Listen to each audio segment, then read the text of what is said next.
اب ہم اللہ کے نبی صلی اللہ علیہ وسلم کے بتائے ہوئے علاج میں سے شہد کے بارے میں جانیں گے۔ اللہ تعالیٰ نے شہد کی اہمیت قرآن میں بیان کی ہے۔ سورہ النحل آیت نمبر 79 میں بیان فرمایا، یخرج من بطونها شراب مختلف الوانہ فیہ شفاء للناس۔ شہد کیسا ہوتا ہے؟ کس شکل کا ہوتا ہے؟ 5 کلر کا ہوتا ہے، دیکھا ہے آپ نے؟ ہر کلر۔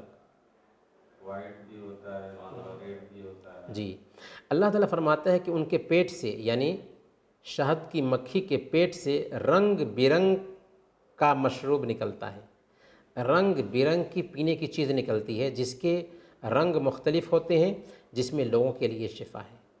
یعنی وہ جو شہد ہے، شہد کا رنگ الگ الگ ہوتا ہے اور اس میں لوگوں کے لیے شفا ہے۔ گویا کہ اللہ تعالیٰ نے 2 باتیں اس میں کہیں کہ ایک مکھی کے پیٹ سے نکلنے والی چیز نہایت میٹھی چیز ہوتی ہے، اس کا رنگ بھی الگ ہوتا ہے اور اس میں لوگوں کے لیے شفا ہے۔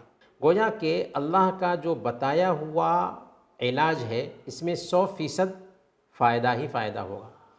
چنانچہ صحیح بخاری اور صحیح مسلم کی ایک حدیث آتی ہے، ابو سعید خدری رضی اللہ تعالیٰ عنہ بیان فرماتے ہیں کہ ایک آدمی اللہ کے نبی صلی اللہ علیہ وسلم کی سیوا میں آیا اور اس نے کہا کہ میرے بھائی کو پیٹ کی بیماری ہے۔ بیماری کیا تھی؟ پیٹ جھرتا تھا، اسہال کی بیماری کہتے ہیں اس کو، پیٹ جھرنا، بہت زیادہ پیخانہ ہونا۔ تو اللہ کے نبی صلی اللہ علیہ وسلم سے جب شکایت کی تو اللہ کے نبی صلی اللہ علیہ وسلم نے کہا کہ اس کو شہد پلاؤ۔ وہ گیا، شہد پلایا، دوسری بار آیا، کہا کہ یا رسول اللہ اب تو اور زیادہ اسہال ہونے لگا ہے، تو آپ نے کہا کہ جاؤ دوبارہ شہد پلاؤ۔ دوبارہ شہد پلایا، پھر اسہال بڑھ گیا تو کہا، پھر آ کر کے شکایت کی تو اللہ کے نبی صلی اللہ علیہ وسلم نے کہا کہ جاؤ اس کو شہد پلاؤ، اللہ سچا ہے اور تیرے بھائی کا پیٹ جھوٹا ہے۔ وہ گیا، شہد پلایا تو واقعی صحیح ہو گیا۔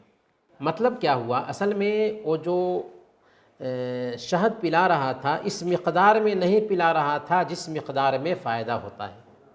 تو اس سے پتہ یہ چلا کہ کوئی بھی چیز ہم استعمال کرتے ہیں تو اس میں شفا ہوتی ہے، لیکن جس مقدار میں ڈاکٹر بتاتا ہے اسی مقدار میں اس کو استعمال کریں گے تو وہ ہمارے لیے فائدہ مند ہوتا ہے۔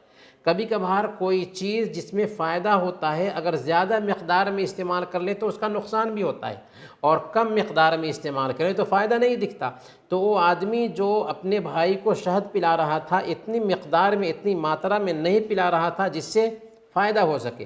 جب اس نے ایک جو اس کی مقدار ہوتی، ایک ماترا ہوتی، اتنی ماترا میں پلا دیا تو فائدہ ظاہر ہو گیا، اور پیٹ سے جو غلاظت نکل رہی تھی بار بار وہ نکلنا بند ہو گئی۔ امام ابن القیم رحمۃ اللہ علیہ جو الطب النبوی لکھنے والے ہیں، اللہ کے نبی صلی اللہ علیہ وسلم کے بتائے ہوئے علاج کو انہوں نے نقل کیا ہے اپنی کتاب میں۔ اس میں شہد کے بہت سارے فائدے گنایا انہوں نے، کہا کہ یہ شہد معدہ کو صاف کرتا ہے، پیشاب لاتا ہے، بلغمی کھانسی اگر ہے، بلغم والی کھانسی تو شہد کی وجہ سے وہ کھانسی دور ہو جاتی ہے۔ بالوں میں اگر ہم شہد لگاتے ہیں تو بالوں کو بڑھاتا ہے، اور بالوں میں اگر جوں ہو گئے ہوں تو جوں کو مار دیتا ہے۔ اگر خالی پیٹ نہار منہ چاٹتے ہیں تو بلغم کی جو بیماری ہے وہ ختم ہو جاتی ہے۔ اس کے علاوہ بھی بہت سارے فائدے ہیں شہد کے، کیونکہ اللہ نے خود کہا کہ فیہ شفاء للناس، اس میں لوگوں کے لیے شفا ہے۔